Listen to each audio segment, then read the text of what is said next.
दोस्तों, सबसे पहले सब्सक्राइब करें, नोटिफिकेशन बेल दबाएं और सबसे पहले वाली ऑप्शन ऑल करें, जिससे हमारी आने वाली नई वीडियो की नोटिफिकेशन आपको फ़ौरन मिल जाएगी। जय श्री राम भक्तों। सुबह की वीडियो में जो हमने आपसे प्रश्न पूछा था कि केदारनाथ धाम कहाँ पर स्थित है, तो उसका उत्तर है केदारनाथ धाम भारत के उत्तराखंड राज्य के रुद्रप्रयाग जिले में स्थित है। चलिए आज की कथा श्रवण करते हैं। आज की कथा है एक संत, घोड़ा और सेठ। आइए कथा श्रवण करें। किसी गांव में एक बहुत ही प्रतापी संत रहते थे। सारा गांव हमेशा अपनी समस्याओं को उनके पास ले जाकर उसका हल पूछता था। वे संत जिसको जो कह देते वैसा ही उनके साथ होता था। वे बहुत ही धर्मात्मा और ज्ञानी संत थे। एक दिन वे संत ध्यान में लीन थे, तभी एक सेठ उनके पास आकर बैठ गए। जब संत ध्यान से उठे तो वह सेठ बोला, भगवान, मेरा मन अत्यंत अशांत रहता है। मुझे अनेक प्रकार की कामनाएं सताती रहती हैं। आप कृपा करके मुझे दीक्षा दीजिए, जिससे मैं सभी प्रकार के मानसिक विचारों से छुटकारा पा सकूं। संत ने सेठ की प्रार्थना स्वीकार करते हुए कहा, आपके विचार उच्च और अच्छे हैं।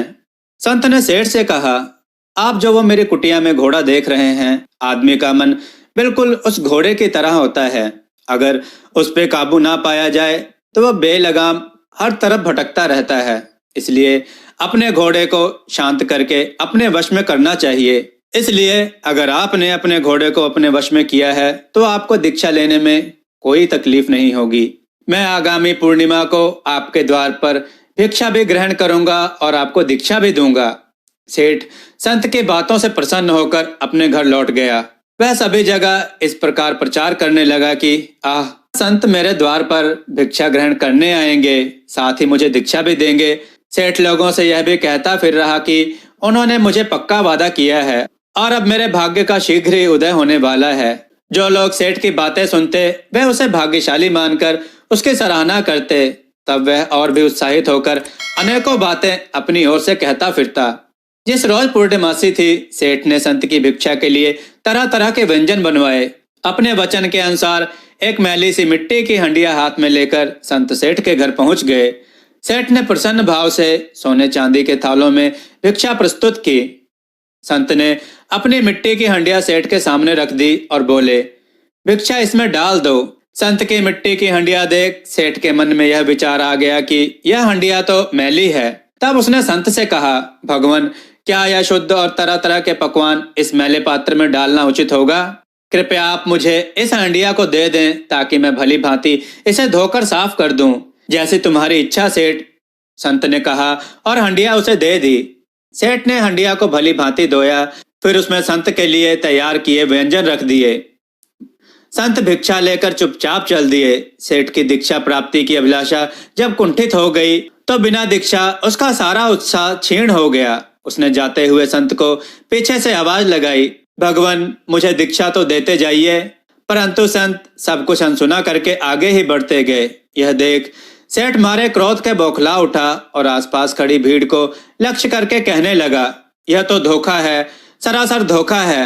भगवान, आपने वचन भंग किया है। भिक्षा भी ले ली मगर दीक्षा नहीं दी। सेठ ने तुरंत अपनी घोड़ा गाड़ी मंगवाई और उसमें सवार होकर संत का पीछा किया। आधे रास्ते में उसने संत को पकड़ लिया। गुस्से में चिल्लाते हुए सेठ ने संत से कहा, यह क्या तमाशा है? आपको अपना वचन तक याद नहीं, बड़े संत बने फिरते हैं आप। संत बड़े ही विनम्र भाव से बोले, क्या आपको अभी तक दीक्षा नहीं मिली? सेठ ने तपाक से कहा, भगवान, मुझसे मजाक मत कीजिए। इस पर संत ने सेठ से पूछा, क्या अभी थोड़ी देर पहले की हंडिया धोने की घटना आप भूल गए? सेठ ने कहा, नहीं। संत बोले, आपने हंडिया को धोया और मांजा था। सेठ बोला, हाँ बिल्कुल ठीक है, मैंने आपकी मैली हंडिया को धोकर और मांझकर ही उसमें आपको भिक्षा दी थी। संत बोले, क्यों? सेठ ने कहा, क्या स्वच्छ और तरह तरह के अच्छे व्यंजन गंदे और मैले बर्तन में डालना उचित है? इस पर संत ने सेठ को समझाते हुए कहा, और क्या पवित्र दीक्षा एक कुपात्र को देनी उचित है? आप पहले आत्मशुद्धि करके पात्रता पैदा करें, बस आज इतना ही पर्याप्त है आपके लिए। यह कहते हुए संत आगे बढ़ गए। सेठ अपना सा मुंह लेकर थोड़ी देर तक खड़ा खड़ा सोचता रहा, फिर चुपचाप अपने घर लौट गया और अपने किए पर पछताने लगा। दोस्तों, हम सबको भी आत्मज्ञान प्राप्त करने के लिए सर्वप्रथम अपने हृदय को पवित्र करना पड़ेगा, क्योंकि ईश्वर पवित्र हृदय में ही निवास करता है। किसी से वैर भाव रखना या किसी से दुर्व्यवहार करना यह किसी व्यक्ति के लिए उचित नहीं। दोस्तों, आपको यह कथा कैसी लगी अपने विचारों से कमेंट में जरूर दें। हमारी कथाओं को लाइक करें, हमारे चैनल को सब्सक्राइब करना ना भूलें। हमारी कथाओं को शेयर जरूर करें जिससे लोगों को अच्छा ज्ञान प्राप्त हो।